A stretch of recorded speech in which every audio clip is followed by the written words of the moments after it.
Hello everyone, welcome to the second video for Robbie Chess. Today I'm just going to go over a quick chess plan I've come up with for myself, for my study and my improvement. And then we'll go over like a quick fun game that I played against the computer for a training game, just for something to do. So this is what I've written up. I've got a chess plan for an amateur. So the summary is full-time working, I've got dad duties, and I'm trying to fit chess in as well. So my chess plan should be aimed at maximum efficiency, so maximum rating points per hour spent on study. So I don't have all day to study, so I'm not going to achieve the highest rating point in the world, but I want to try and improve my rating as fast as I can with the time that I have. Let's be realistic. So a good little rule that you might see is the 80-20 rule. The 80-20 rule, known as the Pareto principle, means that if we have we want to focus 20% of our attention to get 80% of our results. So a lot of the time you'll be trying to do everything and you'll waste time studying things that you might not remember or might not need. So when it comes to chess, we just want to study things we can immediately implement and maximize our chess skill increase by studying those things.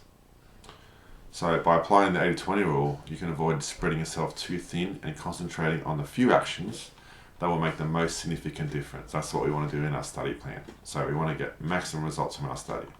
So as applied to chess, what I'm going to do is I'm going to focus only on rapid and blitz, which means time limits of say half an hour down to 5 minutes. So these tournaments will take less time, which means I'll have more chance to enter a tournament. So, a blitz tournament might take a day, whereas a traditional time control tournament might take 5 days. Who's got time for that these days? So with the faster time limits, we just want to focus on the most common openings. I'm not going to study every opening, we don't have time, and my brain frankly cannot remember all this detail. So I'm going to start against black, I'm going to study one opening against e4 and one against d4. As white, I'm going to study I'm going to be playing e4 myself, and I'm going to be studying the main responses of e5, e6, c6 or c5. Against any other opening, this is the 80-20 rule, I'm just going to fall back to basic principles of development and hope for the best.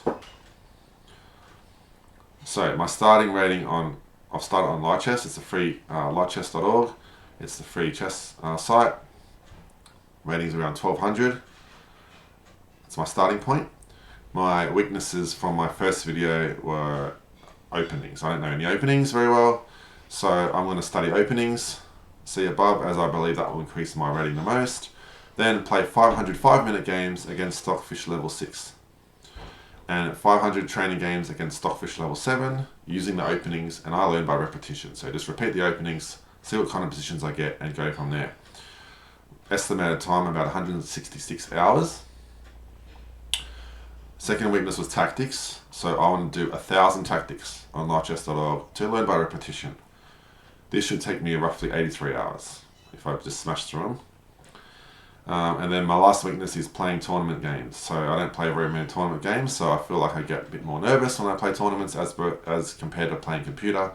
So I will play 100 5-minute games and determine my rating, which will take me about 17 hours. So total time together is 266 hours, or approximately 10 hours a week for 6 months. So this is a 6 months plan, which involves me just doing 6 games plus 3 puzzles a day. Very manageable, anyone can do it. Probably take you just over an hour and a half a day. Or you could do a 4-hour stint and just get a big chunk of it done in one go. So that's my training plan. Hope you guys like it. Let me know if you have any ideas for a training plan that you guys want to do. And now the fun part. Just want to go over a quick game. This is against Stockfish level 6. I was white. I've been played about 50 games so far. Every day I just keep playing when I have 5 minutes spare. These are 5-minute games plus 3 seconds a move, which is the blitz setting that I seem to like. I like getting the increment because I feel like it gives me a bit more time. Playing with that increment I feel like it's a lot harder, so I might have to progress to that later. Alright, so this is a game I want to show you guys. It's a bit of an attacking game. I'm proud of it. I mean, last game I showed you was a loss, so let's show you a potential win here. So e4, like I said, my opening. Alright, so now we have this assigning defense. I'm going to play something that I've studied, so I want to get the white squared bishop to this diagonal and put pressure on the king side. I want to target the king side to go for an attack. Simple as that. So my opponent's brought the knight out, threatening my pawn. So I can either defend the pawn with the knight, coming here. Let's get rid of all these arrows. I could defend the pawn with a pawn, that blocks my bishop in. I could defend the pawn with this pawn. However, that weakens my king side a lot, which I don't want to do. So I decided to take some space in the center and then actually attack the knight, throw it back onto black. So black moves his knight to the center, which is a good spot. I continue developing my bishop and strengthening my center pawn. Notice that once I move this pawn forward, that this bishop's going to open up, so don't worry, that's blocked in for now. My opponent goes knight c6, threatening my pawn, but it's defended already, so that's all good. I want to get my bishop out before I move up my pawn here, so good time to get it out now. Get the bishop out. My opponent, the computer, decides to retreat the knight, so I can continue with my plans, develop another piece, and get ready to castle. And I've also defending the center against potential threats such as queen here attacking my pawn, which my opponent does. So I've already got 2 defenders, and my opponent has 2 attackers, so we're even. So I can just castle and prepare to bring a 3rd defender in. You'll notice this game revolves around control of this center square. So at the moment, I have that firmly in my grasp. All right, so e6. Preparing to develop the bishop and castle. I continue with my plans, so I want to bring this here and I want to get my knight towards the center, and then potentially looking at these 2 weakened squares here, or potentially jumping over and doing a kingside attack. Let's see what happens. h6. Not so sure about this move. It does protect against knight g5, but my opponent hasn't got any of his bishops out yet. He hasn't castled. He hasn't got much room on the queen side to get the bishop out, so I feel like it's a bit of a waste of time. So I'm going to continue developing another waste of time move. I don't see the point of that. I'm going to continue with my plans. Do notice that this bishop with my pawns here, I was worried about could potentially get trapped with something like a6. But notice I can always exchange it off if I need to, and I do have a square here, and he can't play b5 because his knight blocks himself in, so he is a bit jumbled up on the queen side, so I don't have anything to worry about just yet.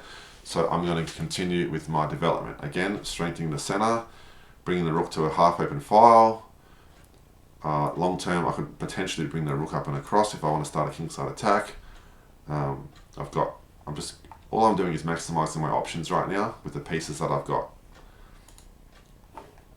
So bishop e7, yep, developing move, that's good. I decided to bring the knight up and start pressuring his squares. So you'll notice the bishop can't move too far because I can take the pawn. If I ever manage to swap bishop for knight, I can get this juicy square here too.